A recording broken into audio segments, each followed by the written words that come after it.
Can you imagine how crazy the plot is? They've sent 4 kids to save the world because the world leaders are being controlled by one guy who has created a machine that uses radio waves to control them.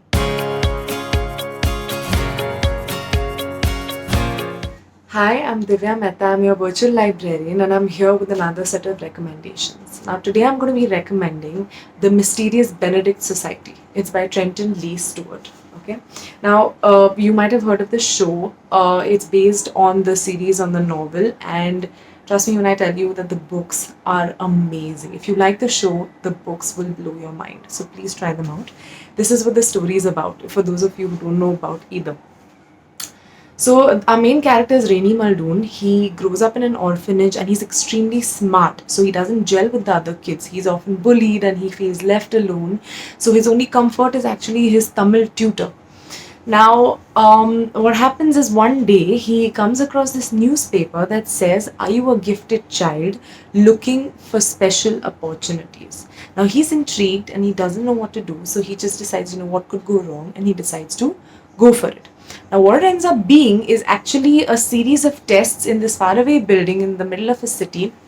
A series of tests that honestly nobody could have passed. Somehow, Rainy is able to pass through. And so he passes through, and along with 3 other kids, and he's taken to the room of this gentleman called Mr. Benedict.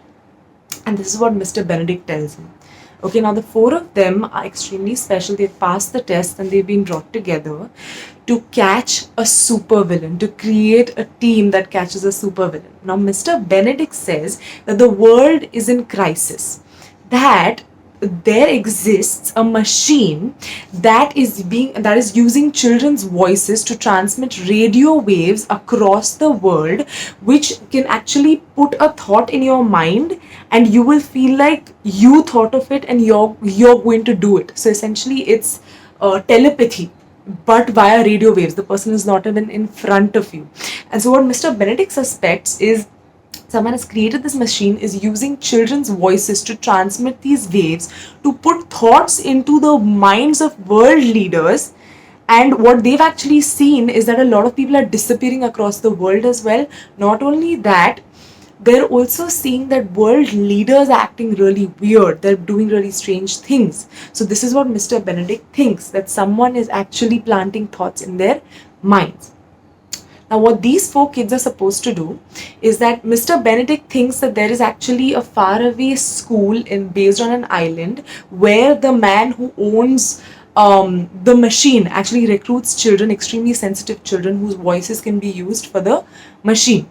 What they're supposed to do is to get into the school, to rise through the ranks, become one of the transmitters, and shut down the machine. Okay, now it's a crazy purpose. It's an insane ride. But these 4 kids, they're orphans, they have nowhere else to go, they have really sad stories, and they said, might as well, why not? Okay. Now, I'm not telling you anything more about Mr. Benedict and the people around him, but trust me when I say they're so weird, they're so just, you will never imagine these kind of people, but they're really funnily described. Anyway, so Mr. Benedict readies these people, readies the team in a certain way, and they're, shipped off to the school. And these kids don't know what to expect, but they know that they have to rise through the ranks and they have to be ready for anything. Now, they reach there, they get ready for the orientation where they're supposed to meet the headmaster, who's supposed to be the supervillain. And they go into the room, and the headmaster rolls in a wheelchair, and you will never expect who it is. All the 4 kids turn around and find themselves looking right into the face of Mr. Benedict, the guy who sent them there, and they don't know what to say. Okay, now I'm going to stop here. I'm not going to tell you anything.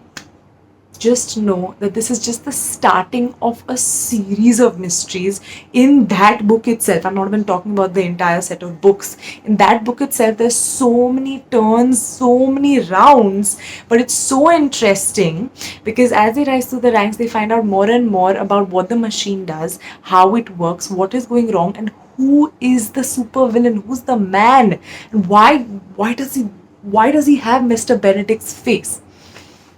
So I'm going to stop here. I'm not going to tell you anything more.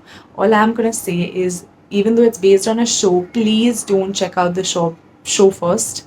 Check out the book. It's short. It's fun to read. It's great for from grades 5. I think you should be sorted. If you're an advanced fourth or fifth standard reader, you're good. For grade 6 onwards, you're set. And anyone who likes Charlie and the Chocolate Factory and Harry Potter, don't ask me why, but as a librarian, I just know that if you like those two stories, you will fall in love with this. It's a series, so if you like the first one, you have a lot more to go. And I hope this sounds interesting. I hope you check it out. And please let me know if you do. And yeah, I can't wait to come back with a lot more recommendations. I hope you guys keep reading. Keep reading. Stay safe.